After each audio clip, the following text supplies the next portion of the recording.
que anda buscando una alternativa. ¿Cómo yo logro salir de esta situación que me deshonra a mí como hombre, pero sin deshonrarla a ella como mujer? ¿Cómo yo salgo de esto?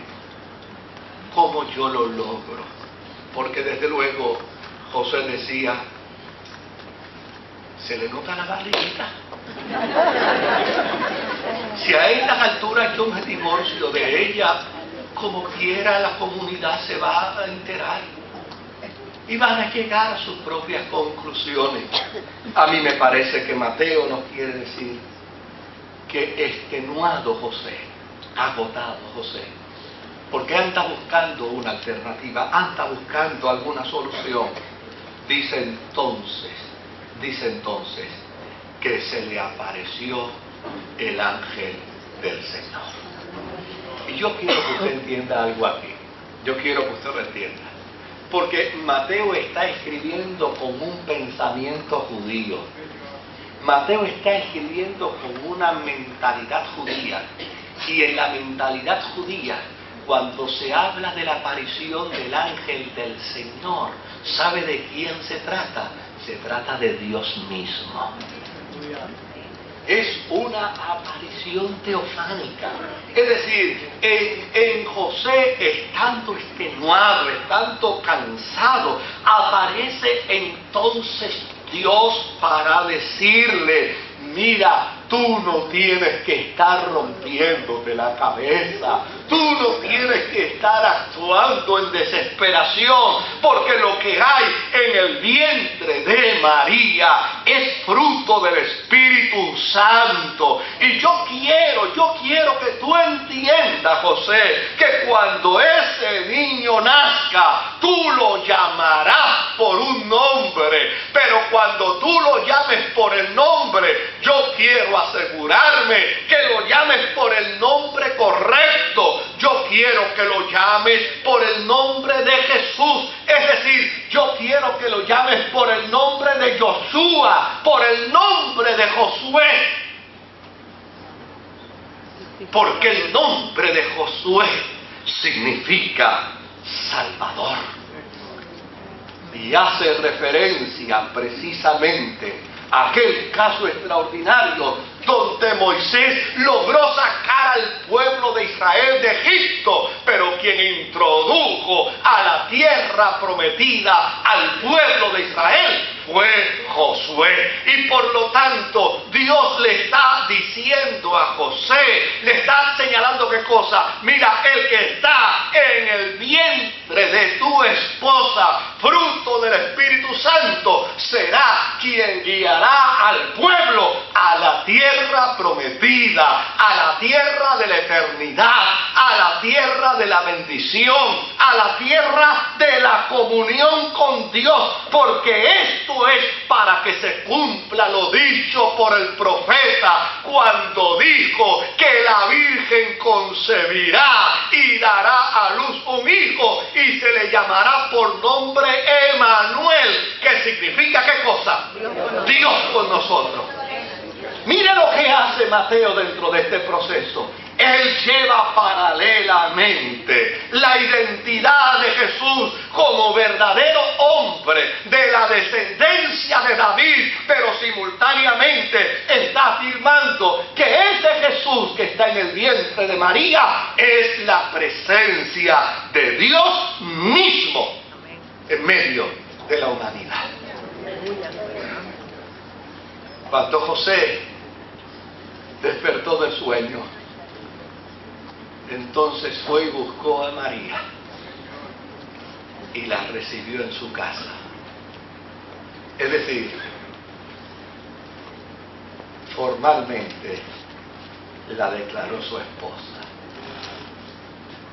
Y Mateo tiene el cuidado para decir, tengan cuidado aquí, porque él no tuvo relaciones sexuales con ella, sino hasta que dio a luz al primogénito. Para afirmar qué cosa, para afirmar que este hombre era justo, sabía trascender sobre la justicia, sobre la ley. Y trascender sobre la ley es actuar en misericordia. Y trascender sobre la ley es actuar de manera compasiva. Y trascender sobre la ley es actuar de manera amorosa. Por eso cuando a Jesús le dicen, esta mujer ha sido tomada en el acto de adulterio y la ley dice que hay que apedrearla, Él termina diciéndole, ¿dónde están los que te acusan? Se han ido, pues yo no te condeno, vete y no peques más. Para Mateo es claro declarar quién es Jesús y cuál es su procedencia.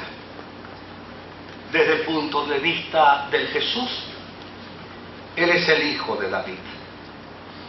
Desde el punto de vista del Cristo, Él es el verdadero Dios. Ahora, fíjese que yo dije que para la iglesia primitiva, para un sector de la iglesia primitiva, la afirmación de Jesús como Cristo es la resurrección. Es la resurrección. De hecho, así lo dice Pablo y lo vamos a ver ya mismito en unos minutos.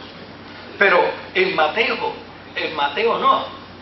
En Mateo la afirmación de Jesús como el Cristo es antes del nacimiento.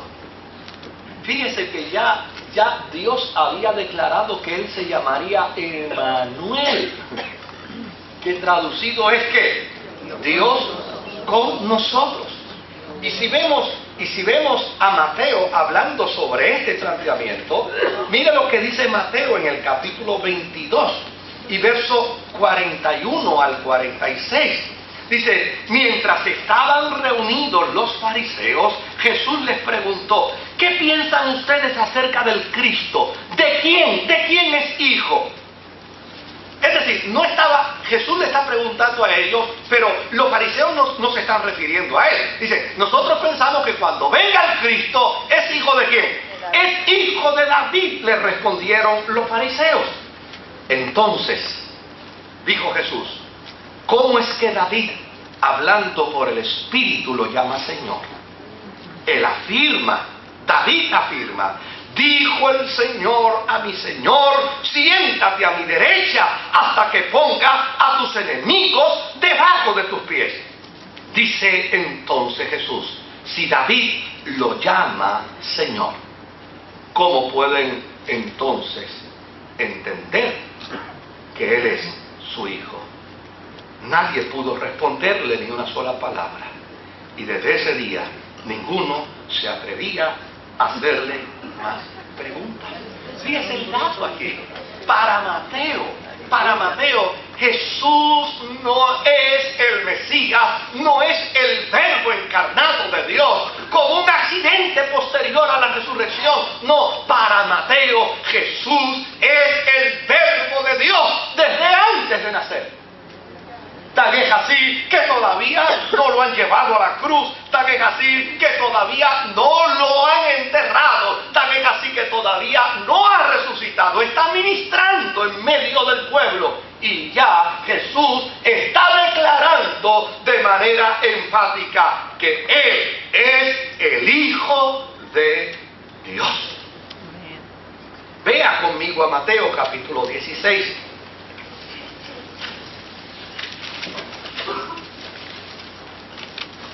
Mateo capítulo 16 y verso 16 al 17, donde Jesús le pregunta a sus discípulos, ¿quiénes dicen los hombres es el Hijo del Hombre? ¿Y cuál es la respuesta que da Pedro? Pedro dice en el verso 16, tú eres el Cristo, el Hijo del Dios viviente. Dichoso tú, hijo de Jonás, dice Jesús, porque eso no te lo reveló ningún mortal, sino mi Padre que está en los cielos. Note bien que para Mateo el señorío de Jesucristo, la divinidad de Jesucristo, no adviene como resultado de su resurrección, sino que la divinidad de Jesucristo es el resultado de ¿qué? Del propósito eterno de Dios, declarado a los profetas y cumplido en la persona de Jesús, el que nació de María.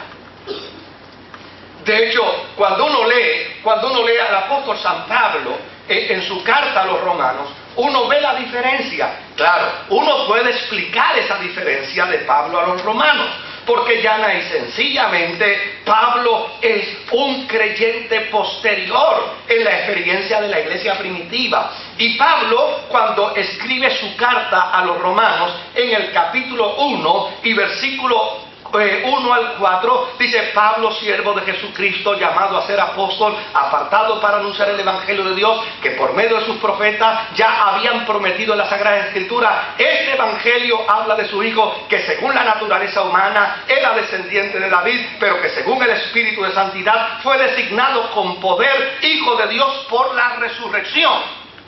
Fíjese que para Pablo lo que hace a Jesús Hijo de Dios es ¿qué? Es la resurrección.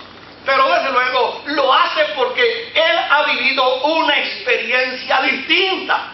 Si Pablo y Mateo hubieran conversado y Pablo hubiera dicho, Jesús es Hijo de Dios como resultado de la resurrección, Mateo le hubiera dicho: espera un momentito, espera un momento. No, él no es Hijo de Dios producto de la resurrección, él es Hijo de Dios, mera y sencillamente porque en la eternidad Dios había determinado que fuera el Hijo de Dios el que naciera en el vientre de una mujer llamada María. De hecho, es una pena que no tenga el tiempo, pero para la iglesia primitiva, él era Hijo de Dios desde antes de su ministerio. Amén. Mateo dice aquí que antes de Jesús nacer, ya Dios le había dicho a José, ¿qué cosa? Él se llamará Emmanuel, que quiere decir Dios con nosotros.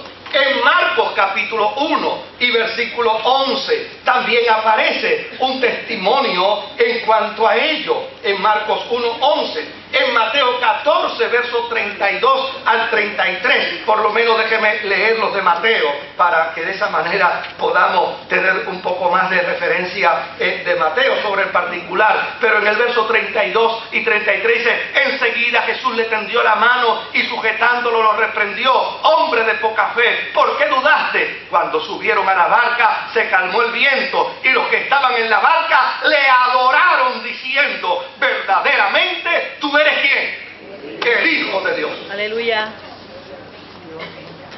Tú eres el Hijo de Dios. En Marcos capítulo 8 y verso 29, en Marcos 16 y versículo 17. Así que dentro de ese planteamiento, Mateo nos va a decir algo interesante. Él nos va a decir: genealógicamente puedo probarles a ustedes que Jesús desciende de David. Y lo puedo probar no con una genealogía, lo puedo probar con 3 genealogías de 14 descendientes cada uno. Es decir, lo que en el levirato se pedía y se exigía: pruébame que tú eres judío. ¿Cómo me lo puedes probar? Dime hasta lo sumo 14 nombres de tu línea genealógica. Y Mateo dice: yo les puedo probar a ustedes judíos que Jesús es de la descendencia de David, no con una, sino con 3.